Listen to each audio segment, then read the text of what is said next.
तर आज पुणे महानगरपालिकेच्या नवीन कार्यालयामध्ये आज येण्याची संधी मिळाली। एक तर आमच्या सुनीता परशुराम वाडेकर यांची निवड भारतीय जनता पक्षाच्या सहकार्याने माननीय देवेंद्र फडणवीसजी, चंद्रकांत दादा पाटील, महापौर मोहोळजी, सभागृह नेते बिडकरजी या सर्वांच्या प्रयत्नाने सुनीता वाडेकर या रिपब्लिकन पक्षाच्या महिला नेत्याला उपमहापौर पदाची जबाबदारी मिळाली। त्यामुळे त्यांच्या कार्यालयाला भेट देण्यासाठी मी आज या ठिकाणी आलो होतो। एक आनंदाची गोष्ट ही आहे की नवीन इमारतीच्या मुख्य प्रवेशद्वारावर डॉक्टर बाबासाहेब आंबेडकरांचा अर्धपुतळा जो आहे हा बसवण्याच्या संबंधातला निर्णय माननीय मोहोळजी आणि त्यांच्या सगळ्याच्या टीमने घेतला, त्याबद्दल त्यांचे हार्दिक आभार व्यक्त करतो। आणि बाबासाहेब आंबेडकर हे भारतीय घटनेचे शिल्पकार आहे। डॉक्टर बाबासाहेब आंबेडकर हे सगळ्या जाती जमातींना जोडणारे प्रखर अशा पद्धतीचे नेते आहे। डॉक्टर बाबासाहेब आंबेडकर दलित आणि सवर्णांमध्ये एकजूट झाली पाहिजे ही भूमिका घेणारे आहे। बाबासाहेब आंबेडकर हे देशामध्ये इरिगेशन वाढलं पाहिजे ही भूमिका घेणारे आहे। इरिगेशनच्या माध्यमातून पॉवर निर्मिती झाली पाहिजे अशी भूमिका मांडणारे आहे। आणि त्या बाबासाहेब आंबेडकरांच्या अर्धपुतळ्याचं उद्घाटन 2-3 महिन्यानंतर या ठिकाणी होणार आहे। त्याबद्दल महापौरांचं मी हार्दिक आभार व्यक्त करतो। आणि एक तर ही जी पुण्यनगरी आहे, या पुण्यनगरीला कोरोनानी या महामारीने अत्यंत वेढा टाकला होता आणि जबरदस्त अशा पद्धतीचं देशामध्ये नंबर 1चं शहर म्हणून याची नोंद किंवा याची चर्चा झाली। पण या कोरोनाचा जो सामना आहे तो सामना करण्यामध्ये माननीय मोहोळजी यांना मोठं यश आलेलं आहे।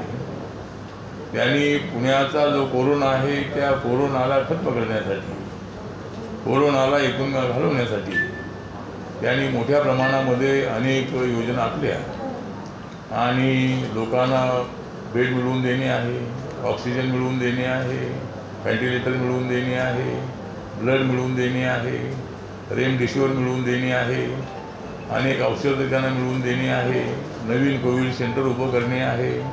अशा माध्यमातून प्रत्येक पेशंटला मदत करण्याचा प्रयत्न त्यांनी केलेला आहे। अनेक वेळेला त्यांनी दूरदर्शन व आपल्या टीव्हीवर येऊन त्यांनी आपली भूमिका स्पष्टपणे मांडलेली आहे आणि त्यामुळं त्यांनी कोविडचा अत्यंत चांगल्या पद्धतीनं सामना केला, त्याबद्दल मी त्यांचा आभार व्यक्त करतो। आणि ज्या पद्धतीनं मी गो कोरोनाचा नारा दिला होता, मी 20 फेब्रुवारी 2020 या दिवशी गेटवे ऑफ इंडिया या ठिकाणी चायनाच्या अँबॅसेडरसोबत ज्यावेळेला वुहानला चायनामध्ये ज्यावेळेला कोरोना होता त्यावेळेला आमच्या देशामध्ये कोरोना येऊ नये आणि आलेल्या कोरोनाने इथून जावं किंवा इथूनच जावं असं नाही तर त्यांनी जगातून जावं म्हणून गो कोरोना गो कोरोना, कोरोना गो, कोरोना गोचा नारा मी दिला होता। आणि त्यानंतर सगळ्या जगभरामध्ये गो कोरोना असे सगळे बोलू लागले। परंतु मला सांगितलं की तुमची आता का घोषणा काय आहे, तर मी सांगितलं गो कोरोना नंतर माझी घोषणा आहे no corona, no corona, corona no, corona no. Corona कुठे असता का कामा नाही। आणि जवळजवळ 4,15,000 लोकांचा मृत्यू आतापर्यंत 4,12,000 ते 13,000पर्यंत सगळ्या देशामध्ये लोकांचा मृत्यू झालेला आहे। आपल्या महाराष्ट्रामध्ये 1 लाखापेक्षा जास्त लोकांचा मृत्यू झालेला आहे। त्याचा सामना करण्याची अत्यंत मोठी ताकद आम्ही निर्माण केलेली आहे आणि ऑक्सिजनशिवाय एकाही माणसाचा मृत्यू होणार नाही, बेड मिळाला नाही कुणाचा मृत्यू होणार नाही याची काळजी भारत सरकारने घेण्याचं ठरवलेलं आहे। सगळ्या राज्यांना सुद्धा नरेंद्र मोदी यांनी आदेश दिलेले आहेत, सूचना दिलेल्या आहेत। ज्या ज्या राज्यामध्ये कोरोना जास्त आहे त्या मुख्यमंत्र्यांशी गेल्या 1.5 वर्षामध्ये प्रधानमंत्री यांनी 7-8 वेळेला सगळ्या मुख्यमंत्र्यांशी चर्चा केलेली आहे, त्यांच्या अडचणी समजून घेतलेल्या आहे. त्यामुळं कोरोनाची आता जी लस आहे, जी वॅक्सिन आहे, ही फ्रीमध्ये देण्याच्या संबंधाचा निर्णय सरकारने घेतलेला आहे. नोव्हेंबरपर्यंत जवळजवळ 80 कोटी लोकांना जे अन्नधान्य आहे ते फ्रीमध्ये देण्याचा निर्णय सरकारने घेतलेला आहे. आणि अजूनही जे लोकांच्यासाठी करणं आवश्यक आहे ते करण्याचा प्रयत्न हा केंद्र सरकारच्या वतीनं होणार आहे. राज्य सरकारने सुद्धा कोरोनाचा सामना करण्यासाठी तशा पद्धतीची नियमावली तयार केली पाहिजे. आणि तिसरी लाट येणार नाही. जर आली कोरोनाची तिसरी लाट, तर आम्ही लावून टाकू त्याची वाट. त्यामुळं कोरोनाची जी लाट आहे ही लाट तिसरी येऊ नये यासाठी आम्ही सगळ्यांनी प्रयत्न करणं अत्यंत आवश्यक आहे. सोशल डिस्टन्सिंग ठेवणं अत्यंत आवश्यक आहे. त्यानंतर आपण जे गर्दी आहे ही अनेक वेळेला गर्दी फोटो काढण्यासाठी कार्यकर्ते करतात आणि या गर्दीमुळं मी सुद्धा 11 दिवस ॲडमिट होतो. म्हणजे अनेक वेळेला कार्यकर्ते मी जात असताना मला सुद्धा कोरोनाचा झाला, पण तो गेला. म्हणजे तो कोरोनामध्ये मी 11 दिवस बॉम्बे हॉस्पिटलला ॲडमिट होतो, पण मी पूर्णपणे बरा झालो. आणि अनेक लोक बरे झालेले आहेत. जो याचा रेट, जो रिकव्हरी रेट आहे तो 95, 96, 97% रेट आपला आहे. त्यामुळं आपण सगळ्यांनी कोरोनाचा सामना करणं अत्यंत आवश्यक आहे. आता एक नवीन विषय आमच्या पक्षाची मागणी अशी आहे, तुमची भूमिका काय माहीत नाही, परंतु पुणे महानगरपालिकेचा जो एरिया आहे हा मुंबईच्या एरियापेक्षा मोठा आहे. आणि आता 23 गावं ही नवीन महानगरपालिकेत येणार आहे. त्यामुळे अजूनही त्याचा जवळजवळ मोठा एरिया वाढणार आहे. त्यामुळे जशा दिल्लीमध्ये 3 महानगरपालिका आहेत, एक NDMC आहे आणि 2 दुसऱ्या महानगरपालिका आहेत, तर तशा पद्धतीच्या पुण्यामध्येही 2 महानगरपालिका व्हाव्यात अशा पद्धतीची रिपब्लिकन पक्षाच्या वतीनं आमची मागणी आहे. आणि अजूनही काय गावं जर याला जोडली तर अजूनही पॉप्युलेशन जवळजवळ आता 40 लाखाचं आहे. अजूनही पॉप्युलेशन वाढलं तर 2 महानगरपालिका होऊ शकतात. तर असा एक आमच्या पक्षाच्या वतीनं आमची मागणी आहे. त्याचबरोबर SRA स्कीम जी आहे, झोपडपट्ट्यांच्या ठिकाणी पुनर्वसन करण्याची भूमिका मी सुरुवातीला मांडली होती. मी शरद पवारांच्या मंत्रिमंडळामध्ये असताना आमच्या सगळ्या शाखा झोपडपट्टीत होत्या आणि त्यामुळं झोपडपट्टीतल्या माणसांचा प्रश्न सुटावा म्हणून त्या ठिकाणी पक्की घरं बांधली पाहिजे, बिल्डिंग बांधल्या पाहिजेत अशी भूमिका मी मांडली होती. आणि त्यावेळेला राज्य सरकारने कॅबिनेटने 180 फुटाच्या घराला मान्यता दिली होती. त्यानंतर 225 फुटाच्या घरांना मान्यता देण्यात आली. नंतर आता 300 फुटाच्या घराला मान्यता देण्यात आलेली आहे. तर आता पुण्यामध्ये ही स्कीम लागू करण्याचा निर्णय राज्य सरकारने घेतला, पण इथल्या पुण्याच्या रेटमुळं, म्हणजे घराच्या रेटमुळं मुंबईमध्ये कमीत कमी 10,000 आणि जास्तीत जास्त 40,000, 50,000, 60,000 पर स्क्वेअर फीट अशा पद्धतीची ते रेट आहे. पण मग पुण्यामध्ये सगळे 10,000च्या आतमध्ये रेट आहे. त्यामुळे बिल्डर लोकांना परवडत नाही आहे. त्यामुळे राज्य सरकारकडे आमची मागणी आहे की पुण्यासाठी 4.5 FSI जो आहे हा स्लमच्या डेव्हलपमेंटसाठी 4.5 FSI द्यावा. आणि अजूनही काही सुविधा बिल्डरना दिल्या तरी पुणे शहर जे अत्यंत सुंदर शहर आहे, अत्यंत हवामान चांगलं असणारं ते शहर आहे. आणि त्यामुळं पुणे शहरामध्ये जर झोपडपट्ट्यांच्या ठिकाणी बिल्डिंग उभ्या राहिल्या तर पुणे अजूनही अत्यंत सुंदर होणार आहे. त्यामुळं पुणे हे स्मार्ट सिटीमध्ये आहे. त्यामुळं भारत सरकारकडून पुण्याला जी काही मदत देणं शक्य आहे ती मदत देण्याच्या संबंधामध्ये नक्की आम्ही प्रयत्न करणार आहोत. मी दिल्लीच्या मंत्रिमंडळामध्ये मी आहे आणि त्यामुळं पुण्याच्या काही स्कीम जर महापौरांनी आमच्याकडे पाठवल्या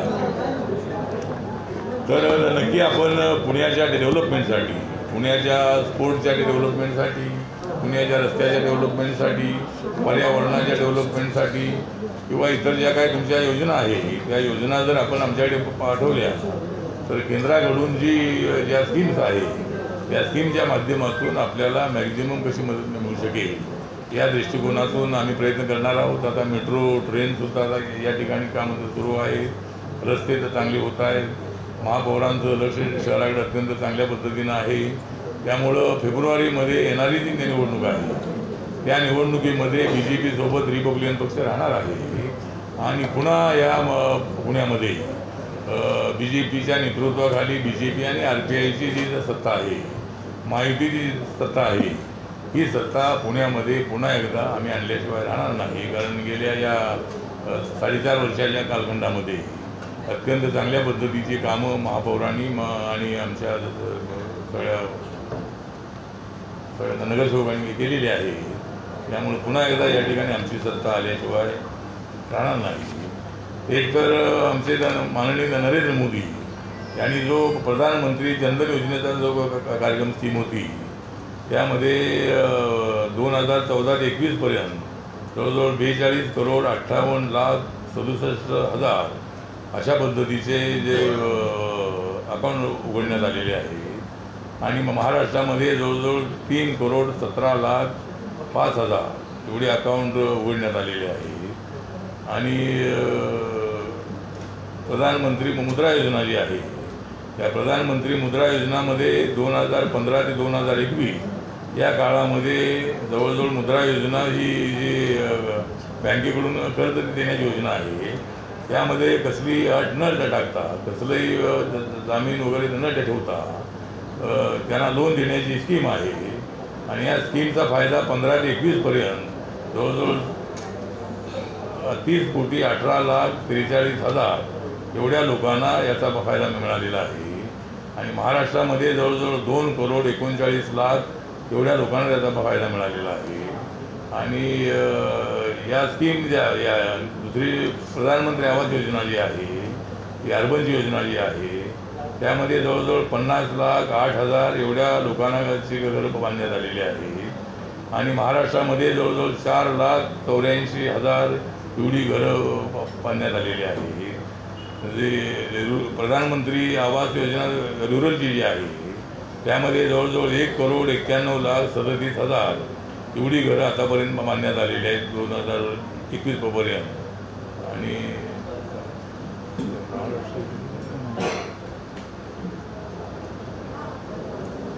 त्यानंतर प्रधानमंत्री जन आरोग्य योजना जी आहे आयुष्यमान भारत योजना ही योजना अशी आहे की एका वर्षाला एका कुटुंबाला मेडिकल ट्रीटमेंटसाठी, औषधासाठी, ऑपरेशनसाठी 5 लाख रुपये देण्याची स्कीम आहे एका फॅमिलीला. तर त्याचा फायदा जवळजवळ ही योजना 2018मध्ये सुरू करण्यात आली आणि आतापर्यंत जवळजवळ 16 करोड 1 लाख एवढ्या लोकांना त्याचा फायदा मिळालेला आहे. आणि महाराष्ट्रामध्ये जवळजवळ 7 लाख 54 हजार एवढ्या लोकांना त्याचा फायदा मिळालेला आहे. आणि जवळजवळ महाराष्ट्रामध्ये 1095 कोटी रुपये जे आहे एवढे पैसे वाटण्यात आलेले आहेत. तर अशा पद्धतीच्या ज्या स्कीम्स आहेत आणि या स्कीम ज्या आहेत त्या तो माणूस हिंदू असो, मुस्लिम असो किंवा ख्रिश्चन असो, जैन असो, जो माणूस याच्यामध्ये बसणार आहे, कॅटेगरीमध्ये बसणार आहे त्या सर्वांना या योजनांचा फायदा मिळालेला आहे. त्यामुळं हा एक विषय आहे. दुसरा मराठा आरक्षणाचा जो विषय आहे तर मराठा आरक्षणाच्या संबंधामध्ये भारत सरकारचे म्हणणं असं आहे की आर्टिकल 102 प्रमाणे राज्यामध्ये कुणाला मागासवर्गीय हा अधिकार राज्यांना आहे असं भारत सरकारचं म्हणणं आहे.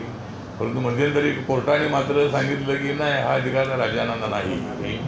त्यामुळं आपण प्रधानमंत्र्यांच्या मिटिंगमध्ये आपण हा मुद्दा मांडलेला आहे की भारत सरकारने अशा पद्धतीची अमेंडमेंट बिल जे आहे आणलं पाहिजे आणि हे अधिकार राज्याला देण्याच्या संबंधातला जो कायदा आहे हा कायदा एकदा अमेंडमेंटच्या माध्यमातून झाला पार्लमेंटमध्ये. ब्राह्मण असतील किंवा इतर कुणी असतील जे SC/ST OBCमध्ये नाही अशा फॅमिलींना शिक्षणामध्ये आणि नोकऱ्यामध्ये 10% आरक्षण देण्याचा निर्णय ऑलरेडी त्याचा झालेला आहे.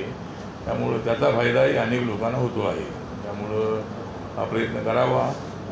आणि माननीय उद्धव ठाकरेंचं जे सरकार आहे या सरकारमध्ये ताळमेळ अजिबात नाही आहे.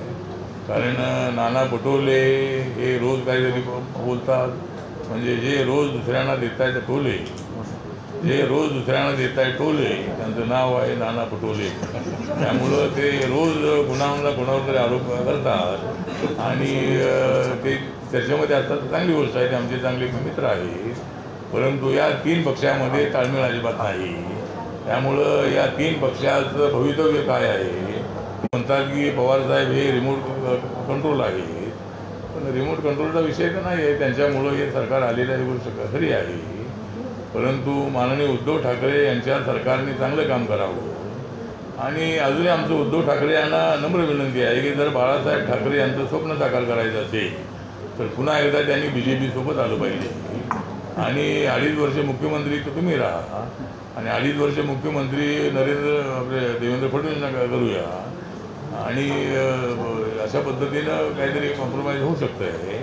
त्यामुळं तुमचीच मागणी होती की आम्हाला 2.5 वर्ष मुख्यमंत्रीपद हवं आहे. तर अजूनही वेळ गेलेली तर नाही. विचार करू त्यांनी पुन्हा BJPच्या सोबत आलं पाहिजे. अन्यथा येणाऱ्या निवडणुकीमध्ये BJPचं मोठं नुकसान झाल्याशिवाय राहणार नाही.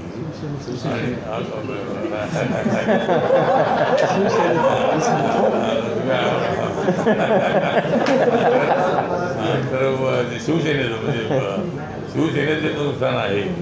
हे शिवसेनेचं नुकसान प्रचंड झाल्याशिवाय राहणार नाही. आणि जर उद्या मी त्यांना सगळ्यांना भारी पकडणार आहोत. त्यामुळं आम्हाला काही अडचण अजिबात नाही आहे. ते जर आली आमच्यासोबत शिवसेना तर चांगली गोष्ट आहे. तर आली नाही तर सध्या ते काय घाबरलेले आहेत अध्यक्षपदाच्या निवडणुकीसाठी. विधानसभेचं जे अध्यक्षपद आहे त्याची निवडणूक काल 2 दिवस करणं अत्यंत आवश्यक होतं. आता आमचं अधिवेशन दिल्लीचं 19 पासून 13 पर्यंत आहे. तर आता मुंबईमध्ये काय एवढा कोरोना जास्त नाही आहे. 400-500 केसेस रोज येत आहेत. तर तुम्ही एक 8-10 दिवसात तरी अधिवेशन घेणं अत्यंत आवश्यक होतं. त्या ठिकाणी अध्यक्षाची निवड करणं अत्यंत आवश्यक होतं. पण आपण काही ती निवडणूक केली नाही, निवड केली नाही आपण. याचाच अर्थ असा आहे की तुमचे आमदार फुटण्याची शक्यता आहे. अशा पद्धतीची भीती शिवसेना, राष्ट्रवादी आणि काँग्रेसला आहे. आणि त्यामुळं ही निवडणूक पुढे ढकललेली आहे. वास्तविक अध्यक्षाची निवडणूक करणं अत्यंत आवश्यक होतं. तर ठीक आहे. तर या अध्यक्षाच्या निवडणुकीमध्ये सुद्धा जर सरकार अल्पमतामध्ये गेलं तर माननीय उद्धव ठाकरेंना राजीनामा द्यावा लागेल. त्यामुळं हे सरकार घाबरलेलं आहे. त्यामुळं ठीक आहे. आमच्याकडे तर 105 आमदार आमचे आहेत. आम्हाला अपक्षांचा पाठिंबा आमच्याकडे 117-18 आमदार आहेत. त्यामुळं तुमच्याकडे काय फार मोठी मेजॉरिटी अजिबात नाही आहे. त्यामुळं काय होतं ते बघूया.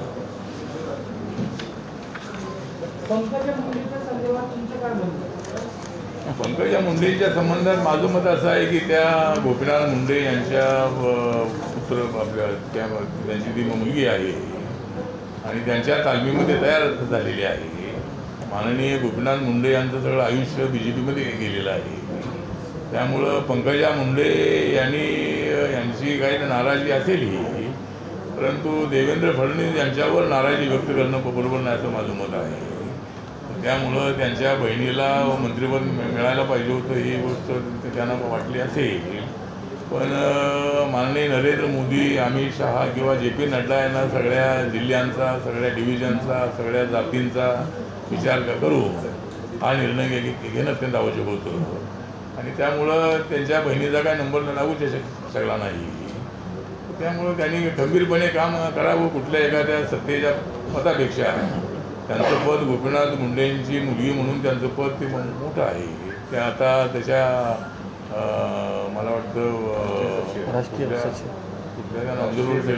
सचिव राष्ट्रीय सचिव आहे आणि त्यांच्यावर मोठी जबाबदारी त्यांच्यावर दिलेली आहे. त्यामुळं त्यांनी एवढं नाराज राहू नये.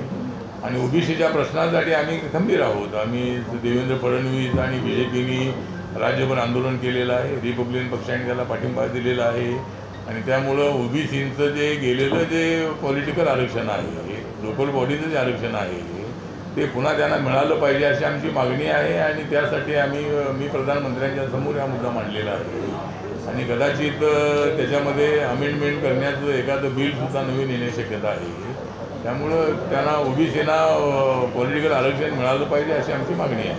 आणि पंकजा मुंडे या BJP अजिबात सोडणार नाही. त्या BJPमध्येच राहतील. त्यांनी राहावं आणि भविष्यामध्ये त्यांना अजूनही ते वेळ गेलेली नाही. उद्या आता सरकार आलं आपलं 2024मध्ये, तर पंकजाताई त्या ठिकाणी मंत्री असणारच आहे. त्यामुळं त्यांनी नाराज राहायचं राहून ओबीसी आरक्षणासाठी इम्पेरिकल डेटा का देत नाही केंद्र सरकार? इम्पेरिकल डेटा का देत नाही केंद्र सरकार? हरिनरके म्हणतायत की इम्पेरिकल डेटा जर द्यायची जबाबदारी केंद्र सरकारची आहे, त्यांच्याकडे आहे, पण तो दिला जात नाही. कोणता डेटा? ओबीसी ओबीसीचा डेटा जो आहे तो अधिकृत नाही आहे. डेटा जो आहे तो अंदाजे आहे. जो खालील कमिशन होतं किंवा अनेक जी कमिशनं पूर्वी नेमण्यात आली त्यांनी देशामध्ये ओबीसी किती असतील म्हणून मग त्यांनी काहीतरी 52% ओबीसी असावेत अशा पद्धतीने अंदाज जो आहे तो त्यामध्ये व्यक्त करण्यात आलेला आहे. तर ओबीसींचं जे जनगणना आहे ते ओबीसी करावी अशी त्यांची मागणी आहे. पण माझी मागणी अशी आहे की फक्त ओबीसीचीच का, ओबीसी झालीच पाहिजे, पण सगळ्या जातींची जनगणना जातीच्या आधारावर करायला हरकत नाही. कोणत्या जातीचं किती पर्सेंटेज आहे ते ऑटोमॅटिकली सगळ्यांना कळेल आणि कुणाला किती काय फायदा द्यायचा यासाठी सरकारला निर्णय घेणं अडचणीत राहणार नाही. त्यामुळे मी पार्लमेंटमध्ये मागणी केलेली आहे की 2021चा जो सेन्सस आहे हा जातीच्या आधारावर करावा आणि जातीच्या आधारावर करण्यामुळं जातीवाद वाढेल या मताचा मी नाही. जातीवाद बराचसा कमी होतो आहे. दलितांवरती काही ठिकाणी अत्याचार पण होतात, ही गोष्ट खरी आहे, पण समाजामध्ये मोठं परिवर्तन होतं. इकडं एका बाजूला मंगोळ माझ्या बाजूला आहेत, एका बाजूला बिडकर आहेत आणि मी मुंबईकर आहे. त्यामुळं आम्ही वेगवेगळ्या जातीत असलो तरी आम्ही एकत्र बसण्यामध्ये किंवा काय आम्हाला अजिबात काय वाटत नाही, म्हणजे आम्हाला वाटत नाही आहे. त्यामुळं समाजात परिवर्तन होतं आहे, म्हणून जातीच्या आधारावर जनगणना करावी अशी आपली मागणी आहे.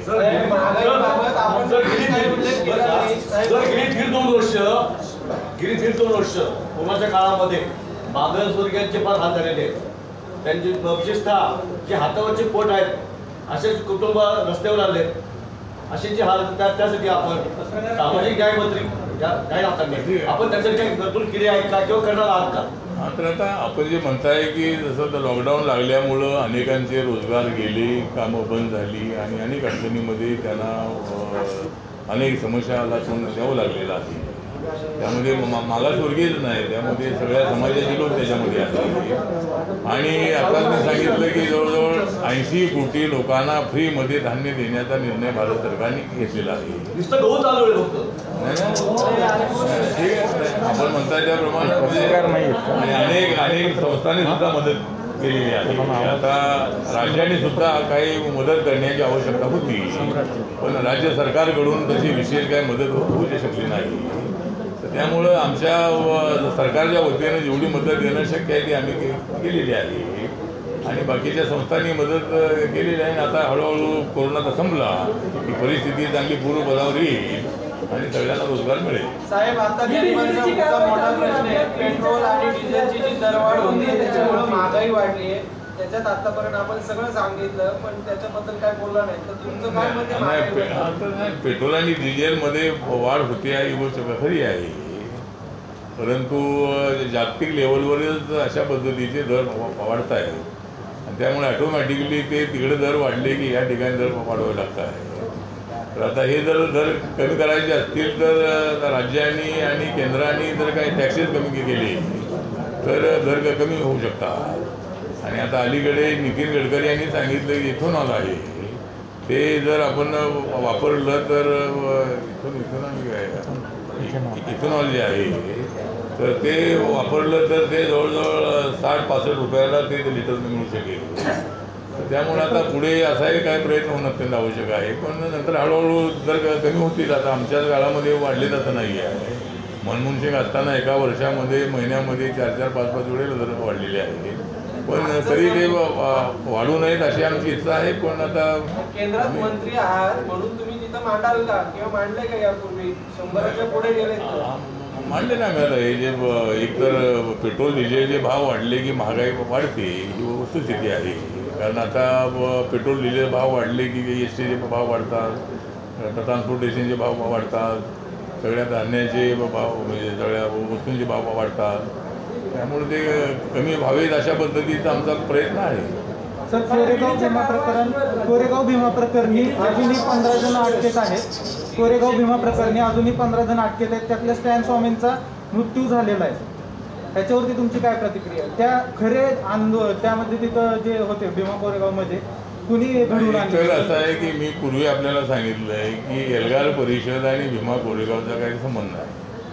भीमा कोरेगावच्या निमित्ताने एल्गार परिषद होती, पण त्या ठिकाणी झालेली जी दंगल आहे भीमा कोरेगावमध्ये, ती काय या एल्गार परिषदेच्या लोकांनी जाऊन ती दंगल केली असा विषय अजिबात नाही आहे. त्यांनी भाषणं उलटपुलट केली किंवा त्यांच्यामुळं ती दंगल झाली असं अजिबात नाही आहे. पण एल्गार परिषदेमध्ये करण्यात आलेली भाषणं जी आहे, त्या भाषणावरून जो एक शहरी नक्षलवाद आहे, तर अशा पद्धतीचा नक्षलवाद वाढू नये अशी सरकारची भूमिका असल्यामुळं अशा लोकांना पकडलेलं आहे. भीमा कोरेगावमध्ये काही त्यांनी जाऊन दंगल केली वगैरे म्हणून त्यांना पकडलेलं नाही. पण एल्गार परिषद पण आता त्याच्यामध्ये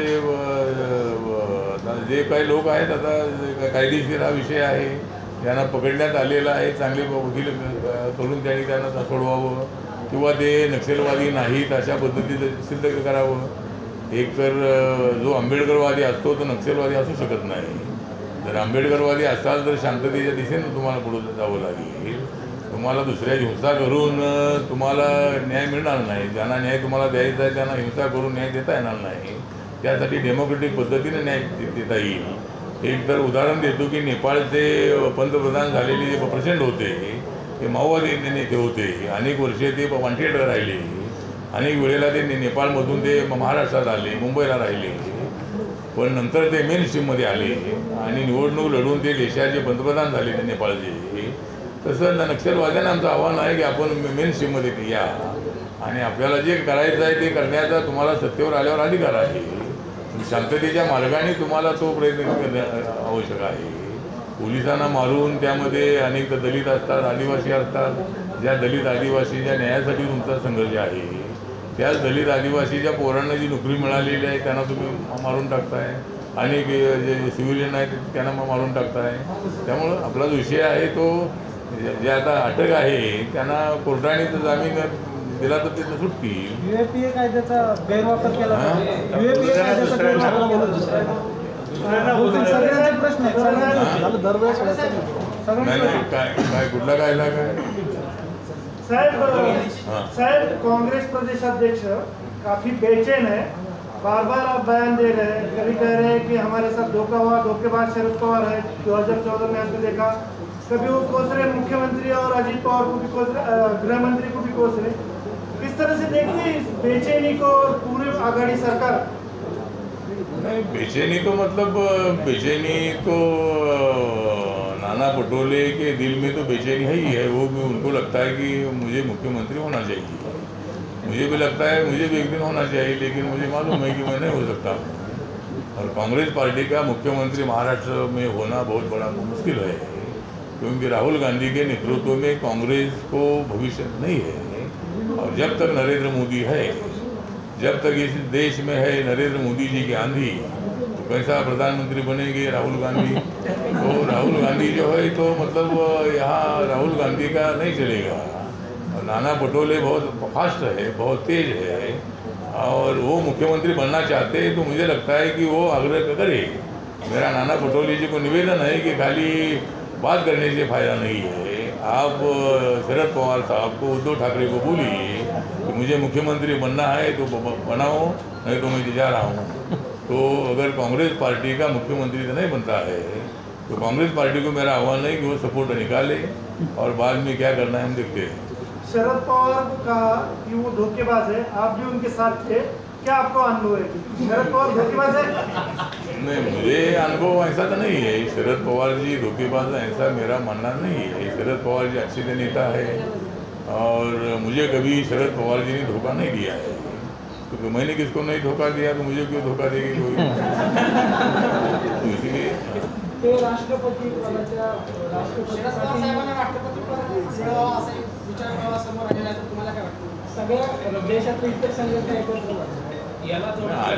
त्यांना अधिकार आहे. म्हणजे पवार साहेब हे देशातले नेते आहेत, महाराष्ट्रातले लाडके नेते आहेत. जर भविष्य काळामध्ये त्यांना विरोधी पक्ष जर त्यांना उमेदवार करत असेल तर आमच्या शुभेच्छा आहेत, पण निवडून येणं अशक्य आहे. त्या ठिकाणी आमची NDAची मोठी मेजॉरिटी आहे. सगळ्या राज्यामध्ये आमचे आमदार मोठ्या प्रमाणामध्ये आहे आणि खासदारी आमचे सगळ्यात जास्त आहे. त्यामुळं अपोजिशनचा माणूस निवडून येणं शक्य नाही. त्यामुळं पवार साहेबांना बळीचा बकरा बनवण्याचा प्रयत्न कोणी करत असतील तर ते बरोबर नाही आहे. त्यामुळं पवार साहेबांनी स्वतः सांगितलेलं आहे की प्रशांत किशोरबरोबर माझी कसलीही चर्चा झालेली नाही या विषयावर आणि प्रशांत किशोर हेच अस्वस्थ आहे. त्यांनी ममता बॅनर्जींच्या निवडणुकीला आहे. पण माझं मत असं आहे की 2014मध्ये प्रशांत किशोर नरेंद्र मोदींच्या सोबत BJP सोबत होते, पण 2019च्या निवडणुकीमध्ये ते नसतानाही BJPला 303 जागा मिळालेल्या आहेत. याचा अर्थ प्रशांत किशोरमुळं त्या ठिकाणी ममता बॅनर्जी निवडून आली असं माझं मत नाही. त्या ठिकाणी BJPचा पराभव यामुळं झाला की कम्युनिस्टांना त्या ठिकाणी मतदानच मिळालं नाही, काँग्रेस पक्षाला मतदानच मिळालं नाही. तर अर्धा BJPच्या 95 जागा काहीतरी 1000-2000 हरलेल्या आहे. तर कम्युनिस्टांनी काही मततोडी घेतली असती तर ॲटोमॅटिकली BJPला 170-180 जागा मिळाल्या असत्या. तर प्रशांत किशोरमुळं त्या ठिकाणी ममताला विजय मिळाला असं अजिबात नाही. त्यामुळं आणि आम्हाला काय प्रशांत किशोरची आवश्यकता नाही आहे. आमच्याकडं अनेक प्रशांत किशोर आहेत. त्यामुळं पवार साहेबांच्याबद्दल त्यांनी ते जाहीर केलेलं आहे की असा काही विषय अजिबात नाही. त्यामुळं साहेब RPIचे 5-25 खासदार असावेत, 5-50 आमदार असावेत, अशासाठी तुमचा काय अजेंडा आहे का? आता आमचं असं आहे की आता आपण पाहिलेलं आहे की प्रकाश आंबेडकरांनी वेगळी निवडणूक लढवून एकसुद्धा खासदार निवडून आला नाही. मतं चांगली मिळाली, जवळजवळ 41 लाख मतं त्यांना महाराष्ट्रात मिळाली, पण एकसुद्धा माणूस निवडून आला नाही. आणि मागच्या वेळेला आम्ही सगळे असेच वेगळे लढून कुणी निवडून येत नव्हतो, म्हणून मागे 98मध्ये काँग्रेसच्या अलायन्समध्ये आमचे 4 खासदार निवडून आले. तर एकट्याच्या बळावर इथं काँग्रेसला, राष्ट्रवादीला, BJPला आणि शिवसेनेला स्वतःच्या बळावर सत्ता मिळवणं अवघड आहे. तिथं RPIला स्वतःच्या बळावर सत्ता मिळवणं अशक्य आहे. त्यामुळे आपण जे म्हणताय त्याप्रमाणे एवढे खासदार आणि आमदार आमचे निवडून यावेत असं आपल्याला वाटतं, तर मलाही वाटतं, पण तेवढे निवडून येणं अशक्य आहे. आणि म्हणून आम्ही आता BJPसोबत आम्ही आहोत. त्यामुळं सत्ता एकट्याला मिळवणं अत्यंत अवघड आहे. त्यामुळं कुणाच्या तरी सोबतीला गेल्याशिवाय सत्ता मिळत नाही.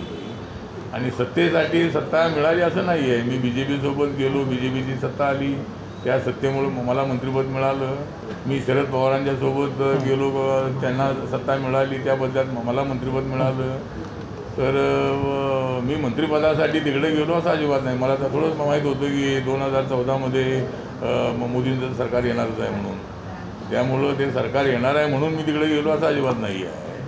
त्यामुळं आपला जो विषय आहे तो आम्हालाही वाटतं की आम्ही आता जसे आमचे 5 नगरसेवक इथं आमचे निवडून आले आणि उपमहापौर पद हे आम्हाला मिळालं. ही आनंदाची गोष्ट आहे की या ठिकाणी नवनाथ कांबळेंना उपमहापौरपद मिळालं, सिद्धार्थ धेंडेंना उपमहापौरपद मिळालं, आता सुनीता वाडेकरांना ते मिळालेलं आहे.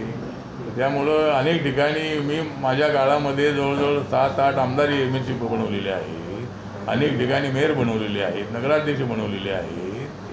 त्यामुळं आपल्या एकट्या बळावर ते शक्य नाही. त्यामुळं मला वाटतं की अलायन्सशिवाय दुसरा पर्याय नाही. आगामी काळामध्ये महापालिका निवडणूक आपण स्वपक्ष कुठल्या चिन्हावर कुठल्या चिन्हावर निवडून लढणार?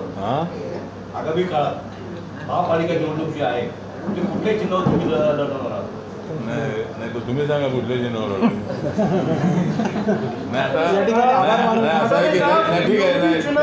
नाही तर त्यांचा प्रश्न आहे. तर त्यांचा चिन्ह जे आहे ते एक तर आता आमचा पक्ष अजूनही रेकग्नाइज नाही आणि आमच्या पक्षाला चिन्ह मिळवण्याचा आमचा प्रयत्न आहे. पण लोकल बॉडीच्या निवडणुकीमध्ये जी प्रभाग पद्धती आहे त्यामध्ये आमचा एकट्याच्या ताकदीवर आम्ही निवडून येणं शक्य आहे आणि ही मतं काही काउंट होत नाही. त्यामुळं मित्र पक्षाचं सिम्बॉल घेतलं तर आता आमचे कोणी 5 आमदार कमळावर निवडून आलेले आहेत, पण ते काही BJP कोणी केले असं अजिबात नाही. आम्हाला अधिकृतपणे RPIची मान्यता देण्यात आलेली आहे, कार्यालय ते देण्यात आलेलं आहे. त्यामुळे निवडून येण्यासाठी जर आपल्याला स्थानिक लोकल बॉडीजमध्ये BJPचं सिम्बॉल वापरणं हे काही गैरअजिबात नाही. पण विधानसभेला मात्र आम्ही नक्की आमच्या सिम्बॉलवर आम्ही लढू. पण म्हणून आपण जे म्हणताय त्याप्रमाणे BJPच्या सिम्बॉलवरतीच लढण्याचा निर्णय आम्ही घेतलेला आहे. आणि त्यामुळं या ठिकाणी BJPलाही फायदा होईल आणि आम्हालाही फायदा होईल. आणि एक विषय आहे जे आमचे ॲडव्होकेट सुनील जामनिक एक आहे, ते राष्ट्रवादी काँग्रेसचे लिगल सेलचे पदाधिकारी आहेत आणि कुठं आलेत कधी. तर ते ॲडव्होकेट सुनील जामनिक काल मला मुंबईला भेटले. ॲडव्होकेट सुनील जामनिक ते पुण्यामध्ये राहतात आणि त्यांनी राष्ट्रवादी काँग्रेस सोडून त्यांनी RPIमध्ये प्रवेश केलेला आहे. त्यामुळे त्यांचा व्यवहार मानतो. ॲडव्होकेट सुनील जामनिक. आजच्या या पत्रकार परिषदेला उपस्थित सर्व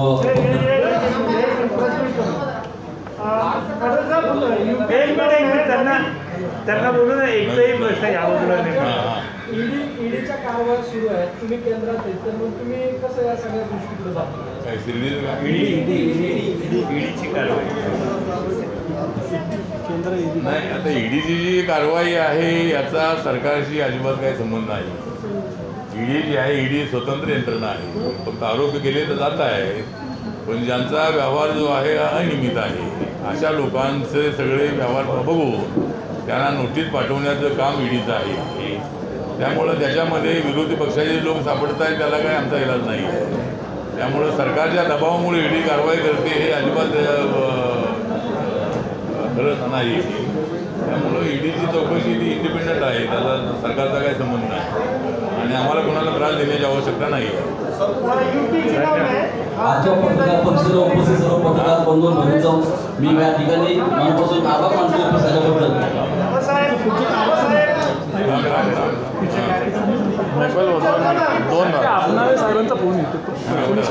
यूपी चुनाव में RBI की क्या भूमिका रहेगी, खास करके जो मायावती जो है, मायावती इतनी एक्टिव नहीं है. जो पंचायत इलेक्शन हुए उसमें मायावती का रोल काफी ये दिखा कि अधिक दिखा. ऐसे में RBI यूपी चुनाव में अहम भूमिका निभाएगी क्या? हाँ, तो मतलब RBI की भूमिका उत्तर प्रदेश में RBI की ताकत बढ़ रही है. बहुत सारे लोग BSP छोड़कर RBI में आ रहे हैं और JP नड्डा साहब से मेरी आधा घंटा तक बात हुई है.